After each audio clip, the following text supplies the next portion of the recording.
Você sabia que mais de 27 milhões de brasileiros convivem diariamente com cenas de uso de droga explícitas em áreas públicas?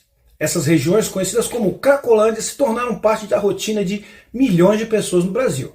E embora a famosa Cracolândia de São Paulo esteja no imaginário de muitos, o problema não se restringe à capital paulista. Ele está espalhado por metrópoles e pequenas cidades em todo o país, o que tem transformado regiões das nossas cidades em verdadeiras zumbilândias.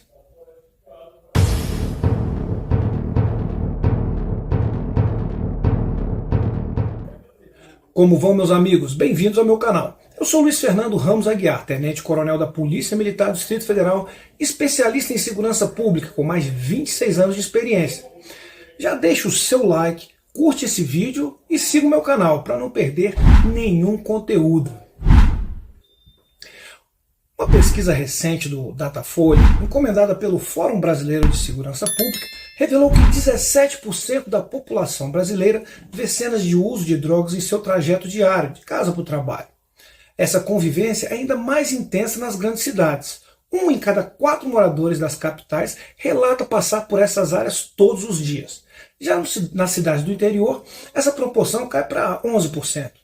Mas não pense que apenas as grandes metrópoles enfrentam essa realidade. Mesmo municípios com menos de 50 mil habitantes sofrem com a presença dessas áreas, afetando 6% dos seus moradores. Isso não está restrito às regiões mais pobres. Usuários de drogas se encontram em diferentes níveis de renda, tornando este um problema que atinge diversas classes sociais.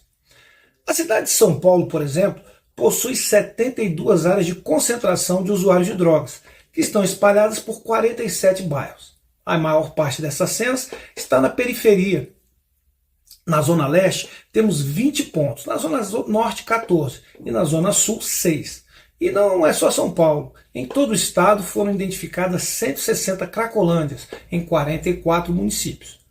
Segundo o cientista político André Zanetti, o aumento dessas áreas está diretamente ligado à pobreza crescente no Brasil e ao potencial de lucro que o tráfico de drogas oferece para o crime organizado. Zanetti alerta que o poder público tem tratado a questão apenas como um problema de segurança pública, mas que essa abordagem em linha dura não está resolvendo o problema. Pelo contrário, segundo ele, estaria apenas agravando a situação.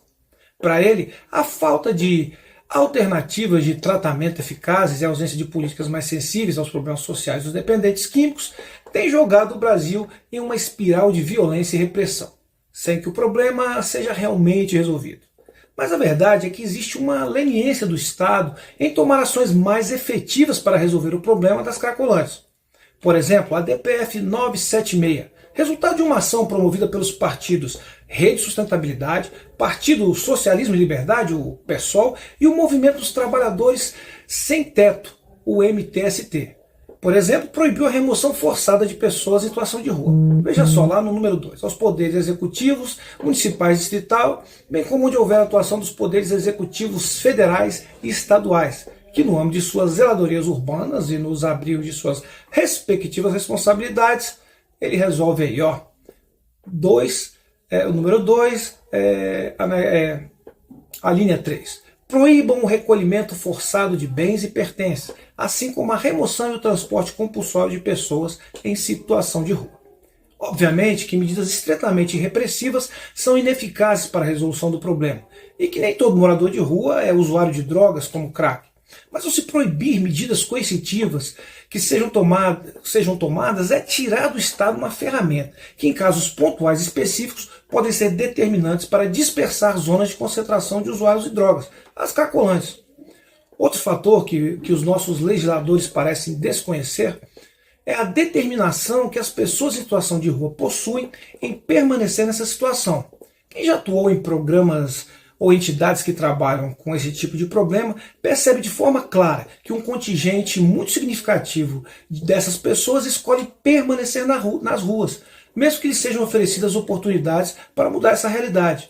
Abrigos, cursos profissionalizantes, oportunidades de emprego e outros tipos de auxílio, não raros, são negados por parte das pessoas em situação de rua. Principalmente quando percebem que precisam se submeter a algum tipo de contrapartida básica, como, por exemplo, participar do tratamento de dependência química ou apenas deixar as ruas. Aliás, isso é algo muito frustrante para muitos voluntários que trabalham nesse campo. Não que eu defenda uma política meramente repressiva. Não há dúvidas que políticas globais precisam ser adotadas. E as pessoas que se encontram morando nas ruas, obrigatoriamente, devem ser tratadas com humanidade, tendo sempre os seus direitos fundamentais preservados. Mas é preciso reconhecer que uma parcela dessas pessoas, em razão da grave dependência química, perdem a capacidade de tomar decisões autônomas, pela perda do discernimento em razão do uso dessas substâncias entorpecentes. As cracolândias funcionam como um verdadeiro rebanho humano de consumidores que estão ali à disposição das facções criminosas. Um local que, pela sua situação degradante, afasta a população das cidades, destrói as atividades econômicas da região e garante aos traficantes uma área exclusiva para realizarem seus negócios e impedir medidas efetivas que sejam adotadas como parte de estratégia para acabar com esse domínio é garantir aos traficantes um público cativo para seus negócios. Enquanto isso, precisaremos conviver com a tragédia humana das Cracolândias, onde seremos obrigados a vivenciar diariamente uma paisagem apocalíptica, onde as pessoas sobrevivem em condições subhumanas, vivendo como verdadeiros zumbis, vivos, mas completamente subjugados pelas drogas, transformando nossas cidades em verdadeiras zumbilândias. E aí, o que você acha dessa realidade? Estamos lidando com a Cracolândia da maneira certa? Ou precisamos de uma abordagem diferente para enfrentar essa situação cada vez mais grave? Se você quer ficar por dentro de mais investigações e discussões sobre temas como esse, não se esqueça de curtir esse vídeo, se inscrever no canal, ativar as notificações. Assim você não perde nenhum desses conteúdos. Um grande abraço e até a próxima.